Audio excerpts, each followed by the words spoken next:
সবাইকে জয়গুরু। আশা করি আপনারা সকলেই ভালো আছেন। যোগ পুরুষোত্তম পরম প্রেমময় শ্রী শ্রী ঠাকুর অনুকূল চন্দ্রের শ্রীচরণে আমার শতকোটি প্রণাম।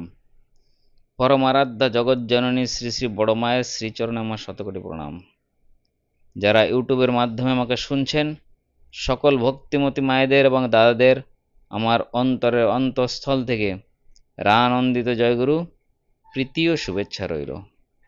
আজকের এই ভিডিও মাধ্যমে একটা সুন্দর ইষ্ট প্রসঙ্গ আপনাদের সামনে তুলে ধরব। পরম প্রেমময় শ্রী ঠাকুর অনুকূল চন্দ্র তিনি কে, কি তার লীলা বোঝাই কঠিন। একজন ফাঁসির আসামির জন্য শ্রী ঠাকুর যে এই ধরনের কাজ করতে পারেন, তা আমরা যদি শুনি তাহলে আমরা একদম চমকে যাব।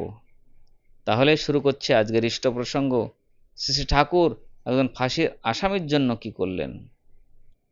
একবারে ঘটনা, হাইকোর্টের জজ সাহেব এসেছেন শ্রী শ্রী ঠাকুরকে দর্শন করার জন্য। কুশল প্রশ্নাদি বিনিময় হলো ঠাকুর এবং সে হাইকোর্টের জজ সাহেবের মধ্যে।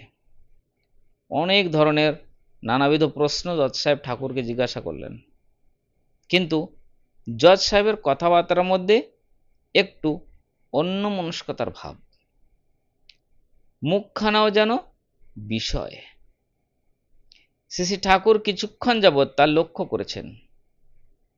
তারপর এক সময় জিজ্ঞাসা করলেন শ্রী শ্রী ঠাকুর, তোমার কি হয়েছে? তখন জজ গৃহিণী কাছেই ছিলেন। জজ গৃহিণী বললেন, ওর মন খারাপ, এখন থেকে ফিরে একটা ফাঁসির হুকুম দিতে হবে, তাই ওনার মনটা কেমন চঞ্চল আছে, খারাপ আছে। পরম প্রেমময় শ্রী ঠাকুর জিজ্ঞাসু দৃষ্টিতে চাইলেন জজ সাহেবের দিকে। জজ সাহেব তখন বললেন, হ্যাঁ, কেসটা এমন জায়গায় পৌঁছেছে যে ফাঁসির অর্ডার না দিয়ে উপায়ই নেই আমার কাছে। জজ সাহেবের কথা শ্রী ঠাকুর শুনলেন। তারপর শ্রী ঠাকুর ক্ষণেক নীরব রইলেন। তারপর শ্রী শ্রী ঠাকুর জজ সাহেবকে বললেন, দেখো মণি, মানুষটাকে যদি মেরেই ফেললে তাহলে আর কি লাভ হলো?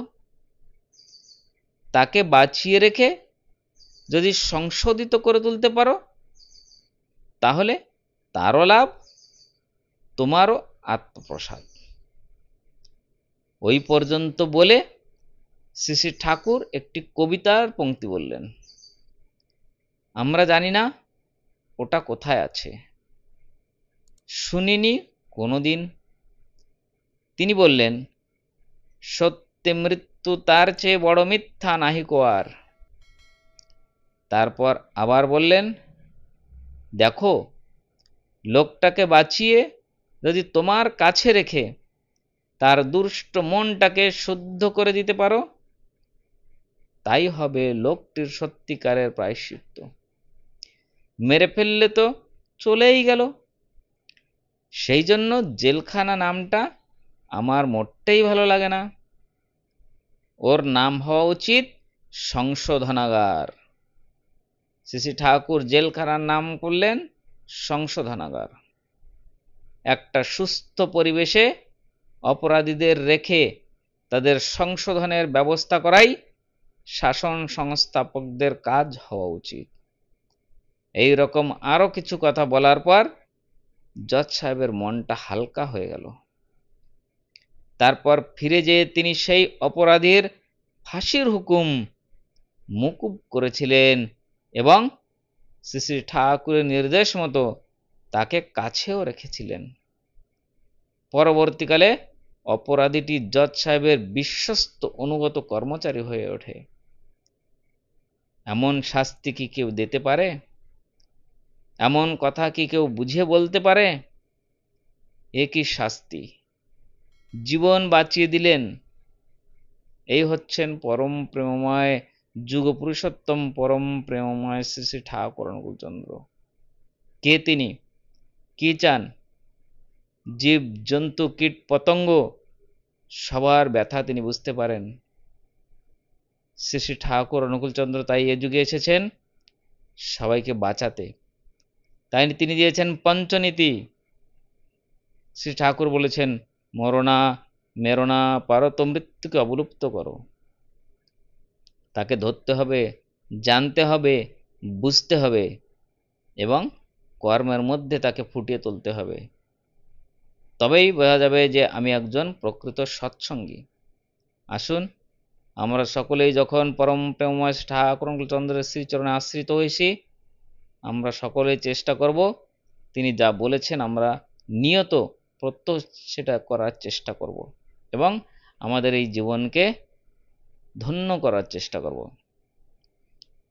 আপনারা সকলে ভালো থাকুন এবং এভাবেই পরম প্রেমময় ঠাকুর অনুকূলচন্দ্রের ইষ্ট কাজ এভাবেই নিত্য করে যান।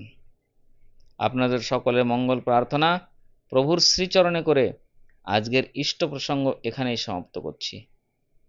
এই চ্যানেলটি সাবস্ক্রাইব করুন।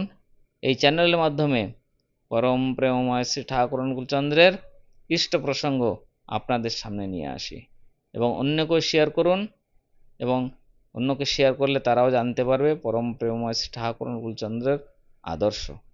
তাহলে সকলে ভালো থাকুন, সুস্থ থাকুন। জয়গুরু, বন্দে পুরুষোত্তমম। আবার দেখা হবে আর একটা সুন্দর ভিডিওর মাধ্যমে।